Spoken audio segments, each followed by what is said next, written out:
July, 1944. The Pacific was still burning with battles, yet for one young Japanese woman the war was already over.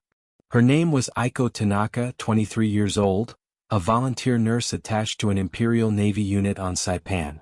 When the American forces stormed the island, she was among a small group of survivors captured in the chaos of broken hospitals and shattered bunkers. The shock of survival was almost as heavy as the fear of capture. In Japan, she had been told that Americans showed no mercy, that women taken prisoner would be degraded or killed. Many of her fellow nurses had chosen suicide rather than face such a fate. Aiko had trembled on the edge of the same choice before an American medic pulled her, bleeding and exhausted, from the rubble of a collapsed ward. Her diary, hidden in scraps of gauze and written with a trembling hand, recorded her disbelief. They gave me water before questions. They wrapped my wounds before words. It was the beginning of a journey that would carry her across the Pacific Ocean, deep into the United States, and into a confrontation not only with America, but with everything she had believed about her own country. Japan in 1944 was a nation exhausted to the bone. Cities burned under nightly bombing raids. Food rations dwindled until ordinary civilians lived on little more than millet, barley, and sweet potatoes. The average daily intake had fallen to around 1,700 calories, barely enough for survival, needs verification. Families measured survival in teaspoons of rice and scraps of fish heads boiled into thin soup. And yet propaganda filled the airwaves with a different story. America was portrayed as weak, fractured by racial strife, a decadent society with no stomach for sacrifice. Japan, the broadcasts declared, would triumph because its people were united in spirit, willing to endure hunger and darkness for the sake of the emperor. Aiko had believed it. She had stood with classmates waving flags and singing patriotic songs, convinced that victory was inevitable. But now, sitting on a transport ship under American guard, she was about to witness a reality that shredded the fabric of those beliefs. The voyage to America was her first exposure to abundance. The Liberty ship that carried her and several hundred other prisoners had been built in only a few weeks, one of thousands produced in a vast industrial program. To Aiko, the vessel itself was bewildering. The steel corridors were clean, the engines ran smoothly, and the holds, normally filled with supplies, now carried human cargo with an efficiency that stunned even her captors. Meals arrived 3 times a day, each one a banquet compared to the starvation rations she had known. White bread, canned meat, butter, coffee. The first time she tasted milk, rich and cold, she wept quietly. It had been years since she had tasted anything so nourishing. What shocked her most was not the food itself but the casual waste. American sailors tossed aside half-eaten plates, poured coffee over the rails, left trays unfinished. To Aiko, raised in a household where every grain of rice was sacred, it was incomprehensible. "They throw away what we would treasure," she wrote. "And they do it without thought, as if food were endless." When the ship finally docked in San Francisco, the first sight of the city nearly overwhelmed her. Electric lights blazed from every street, neon signs flickered above shop windows, cars streamed along broad avenues. Japan had lived under strict blackout regulations since 1941, entire districts plunged into darkness at night. To step onto American soil and see light flowing without fear was to step into another world. She whispered to a fellow prisoner, "They told us America had no strength. But look at this city." Even more unsettling was the social fabric she observed. Women walked with men as equals, their dresses bright, their laughter unrestrained. Black and white soldiers stood together in line at the dock cafeteria. In Japan, society was tightly bound by rank, gender, and hierarchy. Here, at least on the surface, the rules seemed looser, more permissive, even more humane. The prisoners were moved inland by train. Aiko braced for cattle cars as she had seen in Japanese troop movements. Instead, she stepped into a passenger coach with cushioned seats and wide windows. The Americans apologized for the heat. They explained that the air conditioning had broken. Air conditioning, she had heard of such a thing but had never experienced it. Even in Osaka, her family had survived summer heat with paper fans and wet towels draped across the neck. The train rolled eastward, carrying its human cargo deeper into the United States. Through the windows, Aiko saw wheat fields stretching to the horizon, factories humming even at midnight, towns glowing with electric light. In Japan, such scenes would have been impossible. Industry was shattered, food was scarce, power was rationed. Yet here the landscape itself seemed to proclaim limitless resources. A schoolteacher captured alongside her pressed his forehead to the glass. "If this is their countryside," he murmured, "what must their cities be?" The camp that received them in the American Midwest was nothing like the prisons Aiko had imagined. Wooden barracks lined in neat rows, each with electricity and hot water. The latrines were clean, equipped with flush toilets. The kitchens astonished her most. Massive stoves, refrigerators large enough to hold food for thousands, electric dishwashers that cleaned trays in minutes. Aiko was assigned to kitchen duty for several weeks. She had spent her youth watching her mother scrub clothes and dishes by hand until her knuckles bled. Now she stood before a machine that did the work automatically, while radios played music in the background. The camp cooks, often older men unfit for active duty, joked with prisoners in broken Japanese and offered extra bread when they thought the guards were not watching. It was not kindness she expected. Yet it was kindness she received. One day, a fellow prisoner, a Japanese army doctor, was summoned to the camp infirmary. He returned shaken, his voice low. "They have penicillin," he whispered. "I saw them use it freely even on prisoners." In Japan, wounded soldiers often died for lack of basic sulfur drugs. The idea that the Americans treated enemy captives with a miracle medicine denied to their own men was almost impossible to grasp. For Aiko, the realization was slow but relentless. The abundance was real. The dignity was real. And the inequality she had grown up with at home, where women obeyed silently, where rank determined value, seemed strangely absent here. In the camp, American guards spoke to her directly, without demanding she bow her head. When she worked in the kitchen, they said, "Thank you for her labor." It was a word she had never heard from her superiors in Japan. That night, she wrote by candlelight in her hidden journal, "They are the enemy, yet they thank me. At home I was invisible. Here I am seen." The weeks turned into months, and the strangeness of captivity settled into a rhythm. Each morning, prisoners lined up for roll call, then dispersed to assigned duties. Some to work details in nearby fields, others to repair fences or clean facilities. Aiko remained in the camp kitchen, where the smells of coffee, bacon, and bread filled the air before sunrise. The sheer normalcy of abundance haunted her. She watched American cooks discard food that would have sustained her entire family in Osaka for a week. Half pans of scrambled eggs scraped into trash bins. Whole loaves of bread drying on the counter. At first she believed it was a display meant to break morale, a kind of psychological weapon. But as weeks passed, she realized it was nothing of the sort. Waste was not staged. It was the natural byproduct of a supply system so immense that shortages barely mattered. Later, she would learn that the United States Army shipped more than 125,000 tons of food each month to prisoner-of-war camps across the nation. For Aiko, the number was less important than the daily evidence in front of her.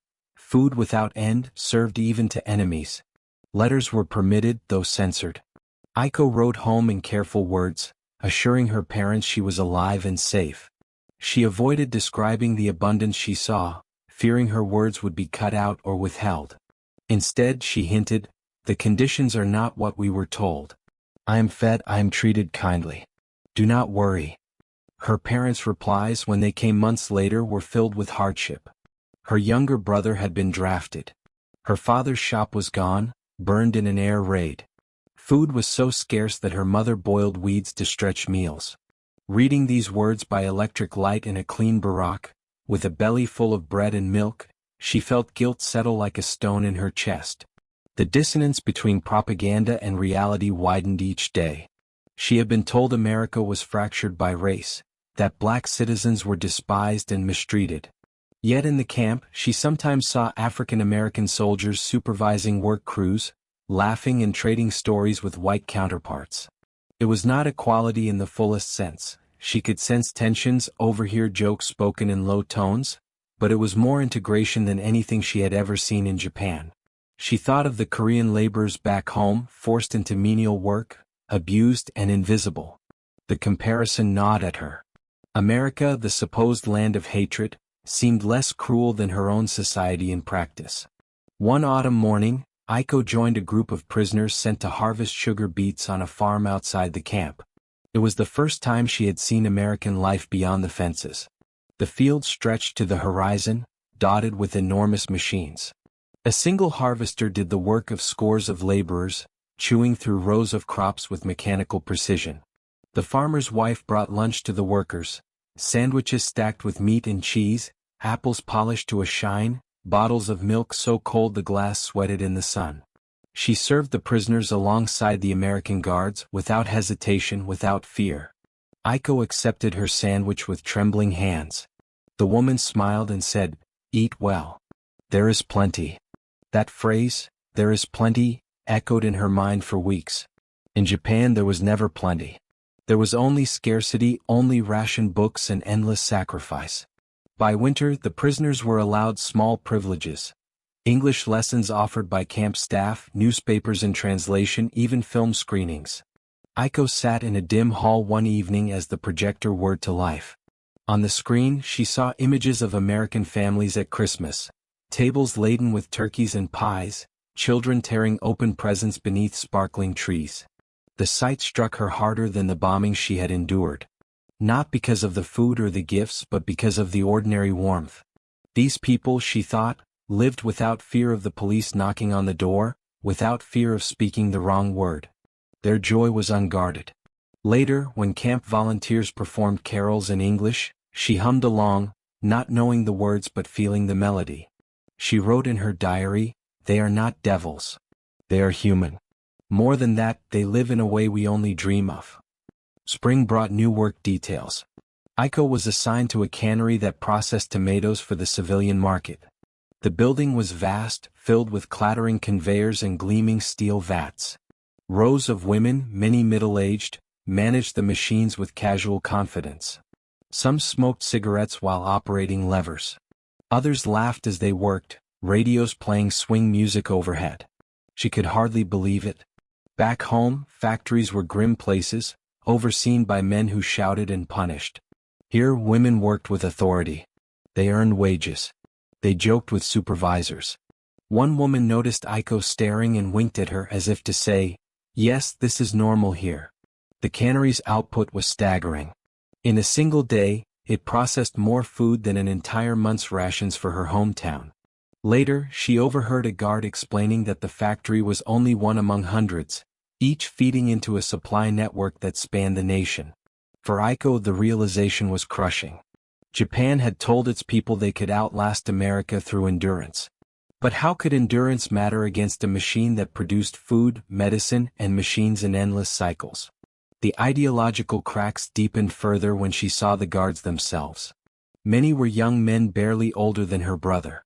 They were polite, even apologetic when enforcing rules.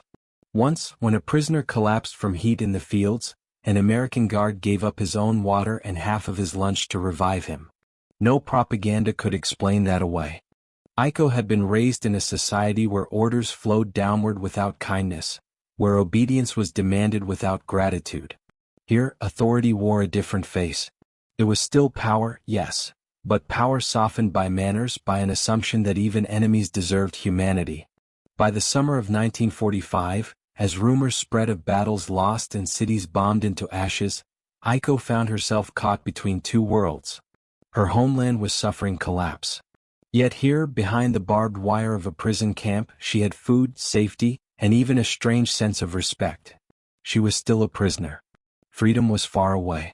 And yet, in the most unexpected way, she felt more human in captivity than she had in her own country.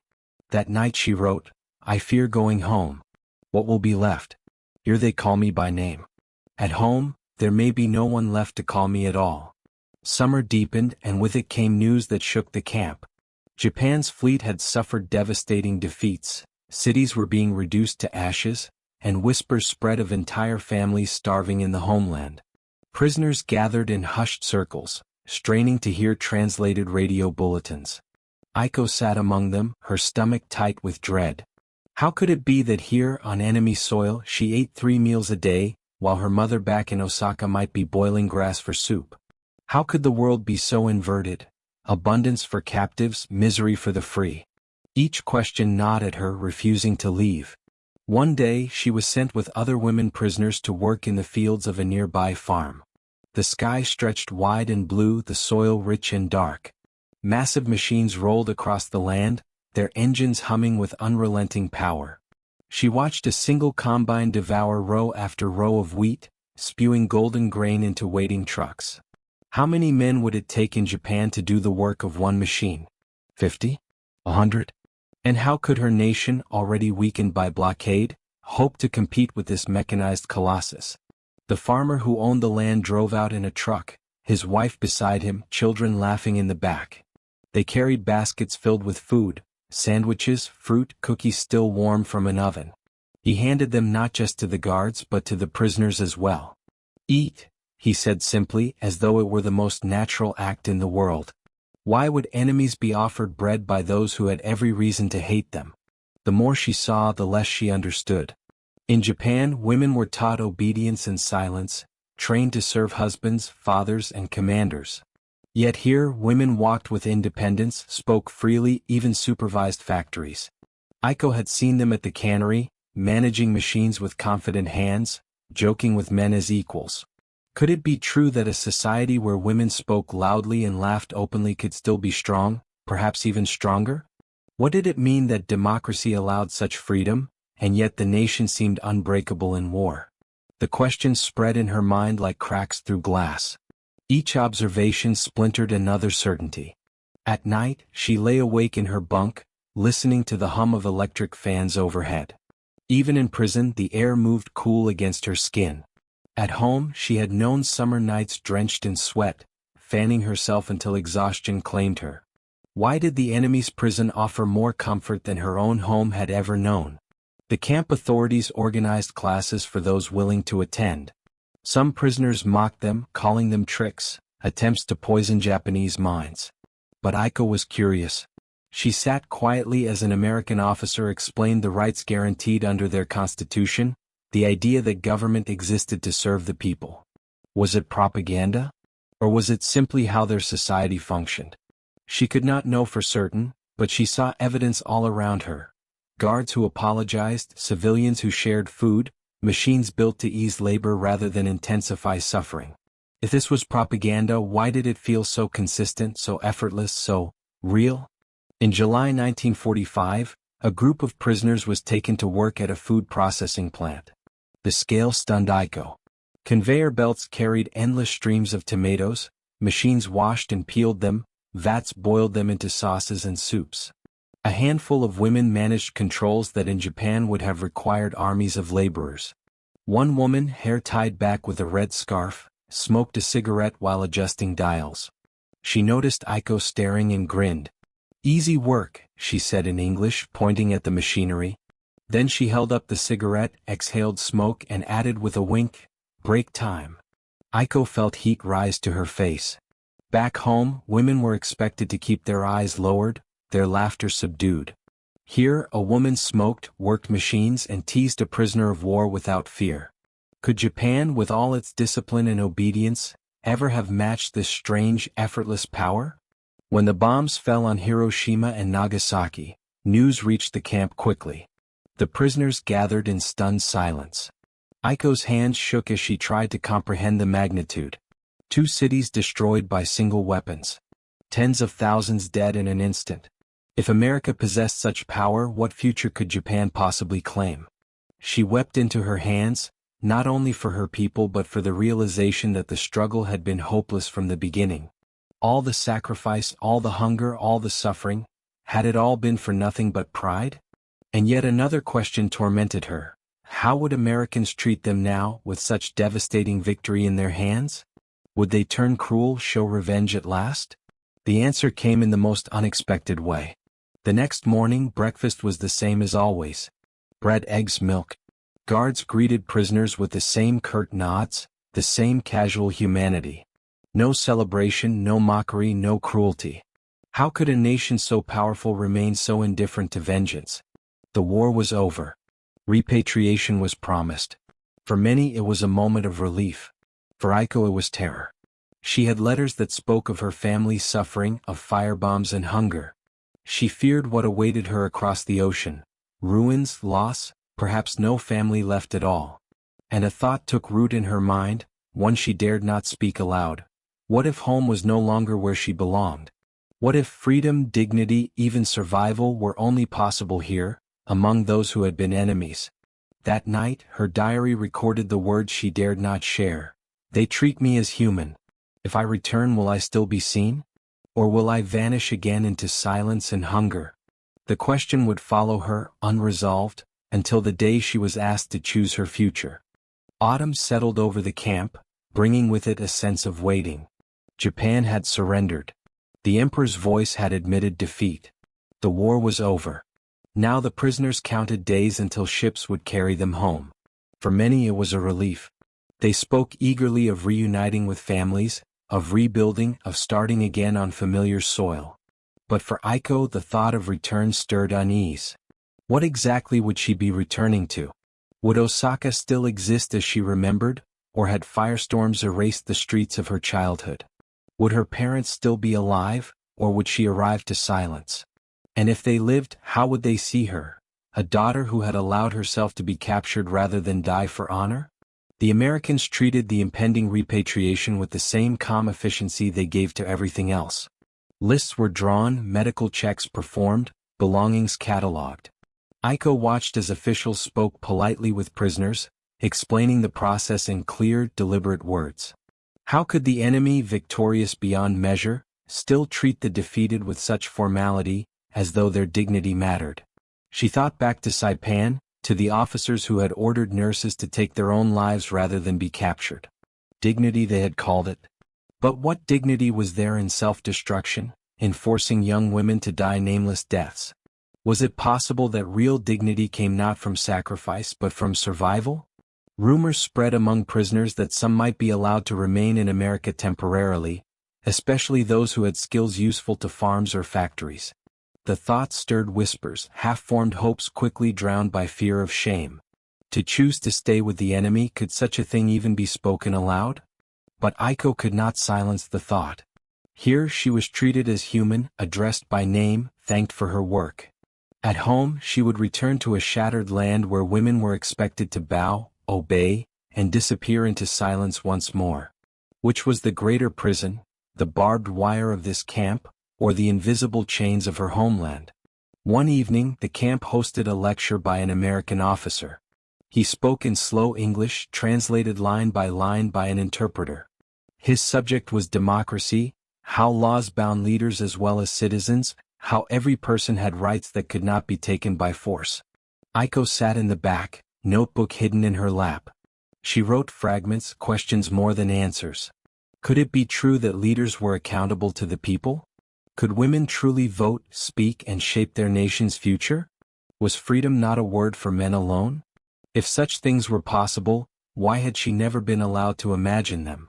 The next week, prisoners were shown a film. It was not propaganda in the familiar Japanese style.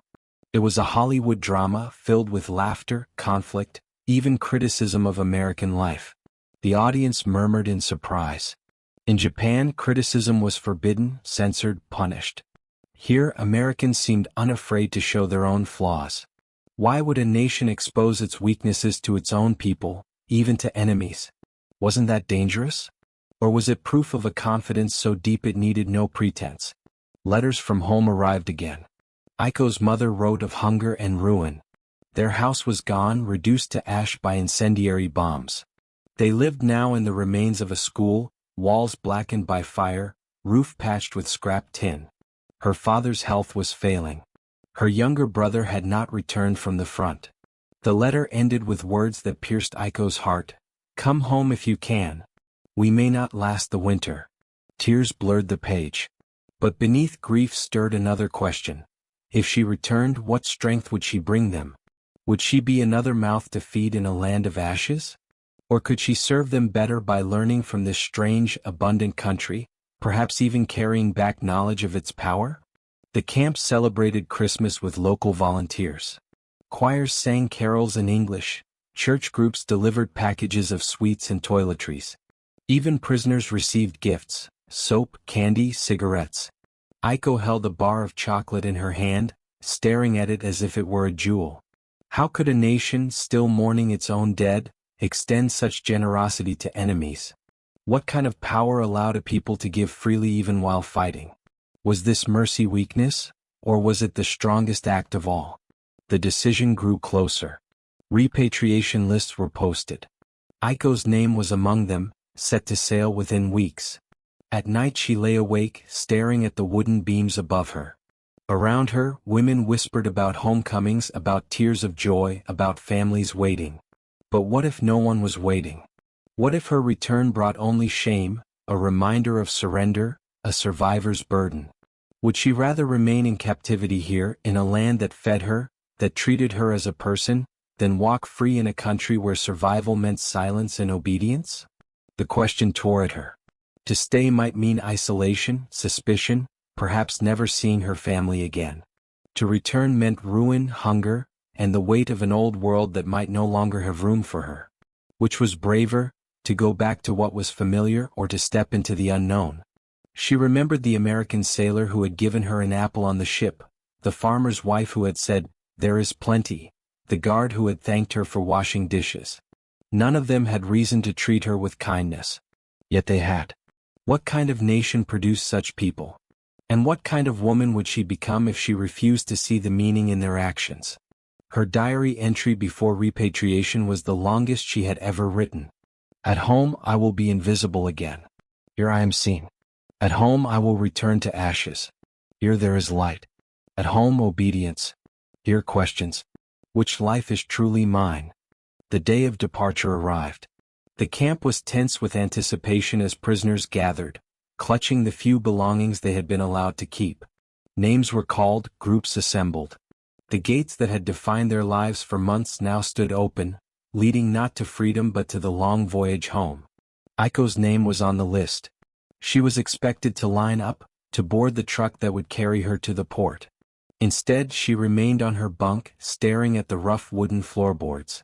Her hands shook, not from fear but from the weight of choice. What did it mean to go home when home was now ashes? What did it mean to return to a country that had demanded her death rather than her survival? And what did it mean that here, in the land of the enemy, she had found recognition, nourishment, even glimpses of equality she had never known? A guard entered the barack, frowning when he saw her still seated. "You must come," he said gently, gesturing toward the line outside. Aiko met his eyes, then slowly shook her head. Her voice was steady, though her heart pounded. "I do not wish to go." The words stunned even herself. To refuse repatriation was nearly unthinkable. Most prisoners longed for home, no matter how broken. But she could not silence the truth that had grown within her. Here, among strangers, she had tasted a humanity denied her by her own leaders. Officials questioned her for hours. Why would she stay? Did she fear Japan's future? Was she coerced, confused, or ill? She answered quietly but firmly, she was not coerced.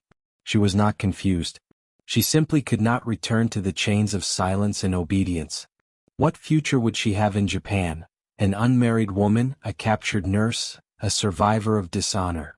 Could she live again as though she had not seen the abundance, the equality, the dignity given even to prisoners here? Could she erase the sight of women working with authority, of farmers sharing food with strangers, of guards saying thank you to their captives? No, she could not forget. And she could not go back. The camp buzzed with whispers. Other prisoners gossiped about her decision. Some called her foolish, even traitorous. Others watched with quiet admiration, as though she had voiced a thought they dared not speak. Could it be that others also felt the pull of this strange land? Could it be that Aiko's refusal was not madness, but the first honest answer to the question none had dared to ask? Where is home if not where one is truly seen? Her choice carried consequences. She was separated from the departing group, assigned to a different barack. The American authorities, unsure how to proceed, allowed her to remain while her case was reviewed. Weeks passed, then months. She worked in the camp infirmary, assisting American nurses. Here, another revelation unfolded. The American women treated her not as an inferior, not as a silent helper, but as a colleague. They taught her words in English, laughed with her over mistakes, asked her opinion on patient care. One day a nurse handed her a stethoscope and said, "Try it, you listen." Aiko placed the instrument against a prisoner's chest, hearing the steady beat of life magnified in her ears. The nurse smiled. "You could study this if you wished." Could she? Could a Japanese woman, once destined only for obedience, truly become more than what her nation had allowed? Outside the fences, America pulsed with energy. The war was over and soldiers returned to families, factories shifted back to civilian goods, cities thrived in the glow of victory. Trucks passed the camp daily loaded with radios, refrigerators, automobiles, goods that to Aiko seemed like artifacts from another world. She remembered her mother's letter describing hunger, ruin, despair. She contrasted it with the humming life she now saw beyond the barbed wire. If survival meant choosing between despair and abundance, between silence and dignity, how could she not choose the latter? And yet, what of her parents? Could she abandon them in their suffering? Could she justify staying while they struggled? These questions tore at her heart, unrelenting, unresolved. One evening she was invited to dine with an American officer's family, a gesture meant to foster understanding. She sat at a table set with a white cloth, plates gleaming, bowls filled with steaming food. The officer's wife spoke kindly, passing dishes as though Aiko were an honored guest rather than a former enemy. At the table their daughter, barely 12, asked Aiko directly, "Why don't you want to go home?" Aiko froze. Silence stretched across the table.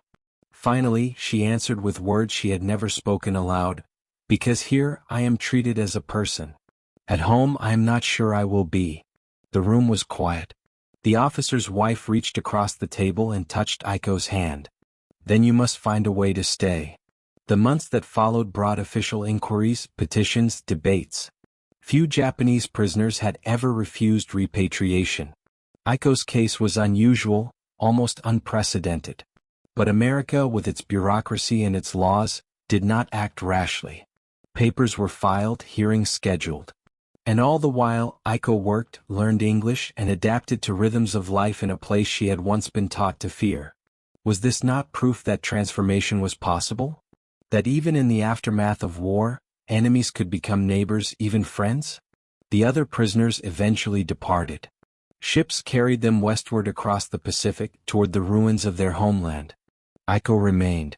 She watched the convoys vanish, smoke rising on the horizon, and wondered what lives awaited those who returned.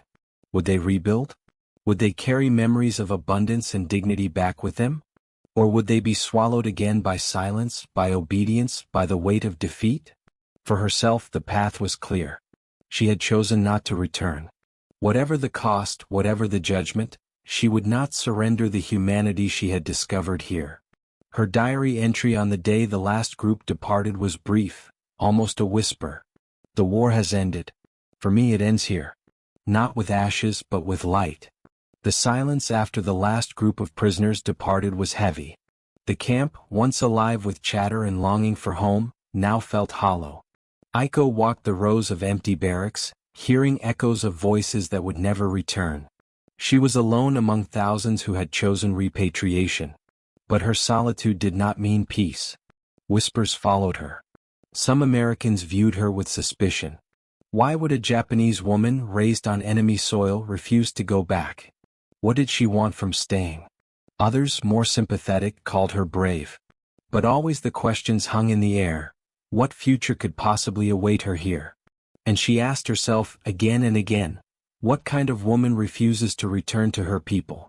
Was she selfish, abandoning family for comfort? Or was she, in some strange way, honoring them by seeking a life free from the chains that had already broken her homeland? An interview with an American official tested her resolve. He sat behind a desk, papers stacked neatly, his eyes sharp but not unkind. "Why do you wish to remain?" he asked. Aiko clasped her hands in her lap, forcing her voice to remain steady. "Because here I am treated as a person. At home I will be invisible again.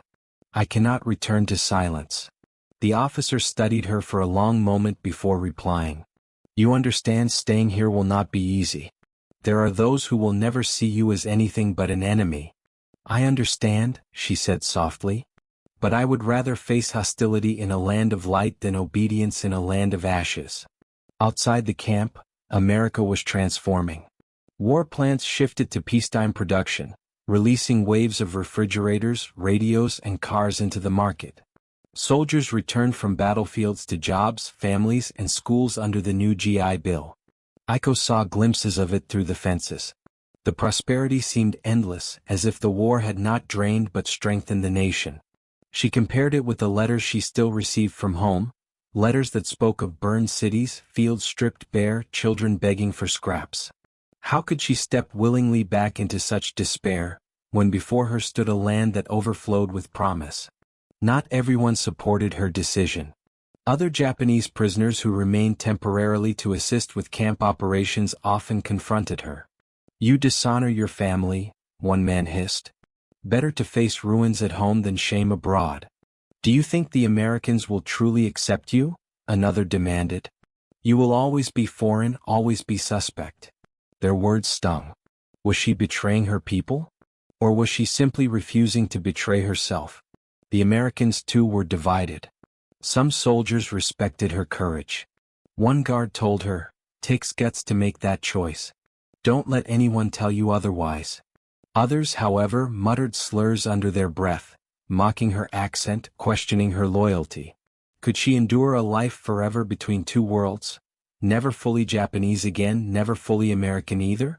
Was that the price of dignity? She sought solace in work. In the infirmary she grew more confident, learning from American nurses. She began to assist with minor treatments, her hands steady, her English improving day by day. Patients, prisoners and guards alike, accepted her presence without question. One nurse even encouraged her to consider formal training. "America needs more nurses," the woman said with a smile. "You have skill and you have heart. That's what matters." Aiko carried those words like a treasure. Could she, once considered expendable by her own commanders, truly build a future as a healer here? Winter arrived. Snow fell across the camp, blanketing the barbed wire in silence. For the first time in years, Aiko felt something close to peace. She stood outside one morning, watching her breath curl in the cold air, and wondered, was this what freedom felt like? Not the absence of fences, but the presence of possibility? Yet freedom demanded sacrifice. She knew her parents still lived, somewhere amid ruins. Was her choice a betrayal of their suffering?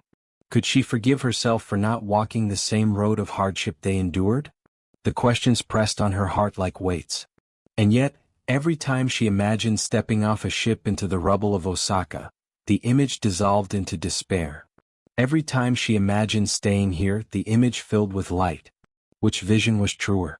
Which vision honored the life she still held? Her case was reviewed again in the spring. More officials questioned her, pressing for certainty. Did she truly mean to abandon her homeland forever? Aiko answered with calm she no longer had to force. "I do not abandon Japan. I carry it with me. But the Japan I knew is gone. Here I have a chance to live, to work, to be more than a shadow. I will not give that up." The decision was made. She would not be repatriated. Instead, she would remain under supervision in America, her status to be reconsidered in the future. It was not a permanent guarantee, but it was enough. When the papers were handed to her, she bowed slightly, then straightened with tears in her eyes. She had crossed a line that could never be undone. That night, she opened her diary to a fresh page. Her hand trembled as she wrote, "Today I chose a different kind of loyalty. Not to a nation but to the truth I have seen. I chose dignity over obedience, light over ashes, possibility over silence. Perhaps history will judge me harshly. But I will not judge myself." For the first time in months, she slept without dreams of fire. The spring thaw melted the snow, and with it the last remnants of Aiko's uncertainty seemed to dissolve. She remained in America, no longer just a prisoner, but something harder to define. A woman between two worlds, standing at the threshold of a new identity. In the infirmary her skills grew sharper. She learned words for medicines, symptoms and tools. She practiced listening through the stethoscope, wrapping bandages, even assisting in minor procedures. The American nurses praised her quick hands and quiet determination. One of them told her, "You'll make a fine nurse one day if you choose it." Was it possible? Could she truly train, study, and work in this land that had once been her enemy? Could she become not just a survivor but someone who healed others? Outside the fences, America was swelling with life. Factories shifted fully to consumer goods, turning out radios, refrigerators, and cars at rates that defied belief. By 1946, automobile production had soared past 2 million vehicles in a single year. Soldiers came home and filled universities supported by the GI Bill. Families moved into new houses, children played in yards fenced not by barbed wire, but by pickets painted white. Through newspapers and conversations, Aiko pieced together this picture of prosperity. She contrasted it with the letters still trickling from Japan, letters heavy with despair describing starvation, black markets, and ruins. Was it betrayal to stay in a place of abundance when her homeland suffered? Or was it, in some strange way, a promise that one day she might carry back knowledge of dignity and equality, planting seeds for a different Japan? The Americans who visited the camp often asked her questions, curious about her story. Why had she chosen to remain? What did she see in America? Her answers varied but always circled back to the same truth. Because here I am seen. The phrase puzzled some, moved others. But for Aiko, it was the only explanation that carried the weight of her heart. As months turned into years, her life shifted gradually outward. The camp gates eventually opened for supervised work details in nearby towns. Aiko found herself walking streets lined with shops, where goods overflowed from windows. She saw women working as clerks, teachers, even clerks in government offices. None of them hid behind silence. One afternoon she passed a polling station. Women stood in line beside men waiting to cast their votes. A sign above the door read, "Every voice matters." Could such a phrase ever have existed in her homeland? And if it could, would she not want to be part of that future? The war had ended in fire, but her personal war ended in questions. And those questions, once forbidden, had become her strength. Would her parents ever understand? Would they see her choice as abandonment or as courage?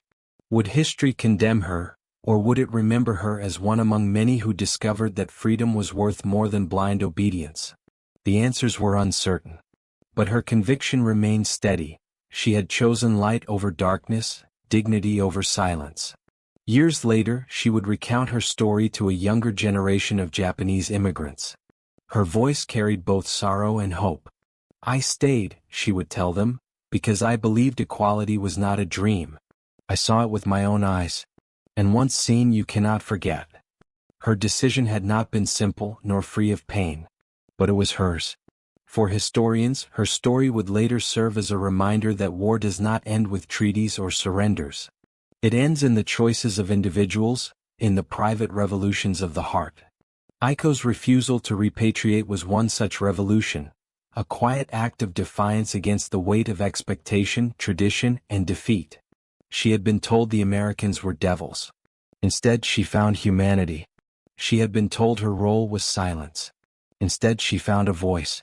She had been told obedience was honor. Instead, she found dignity in choice. And so she remained. Her diary survived, a fragile artifact of torn pages and faded ink. In its final entry, she wrote words that historians would later quote again and again. "I chose not between nations but between truths. I chose the place where I was seen as human. That is where I will live, and that is where I will die." And that is where we leave her, not as a symbol of defeat, not as a prisoner defined by war, but as a woman who saw another way of life and claimed it for herself. Her story reminds us that the greatest battles are not always fought with guns and bombs. Sometimes they are fought within the human heart, between loyalty and freedom, between silence and speech, between ashes and light. And it forces us to ask, if you stood at that same threshold, if you were offered a choice between returning to ruins or stepping into an uncertain but dignified future, what would you choose?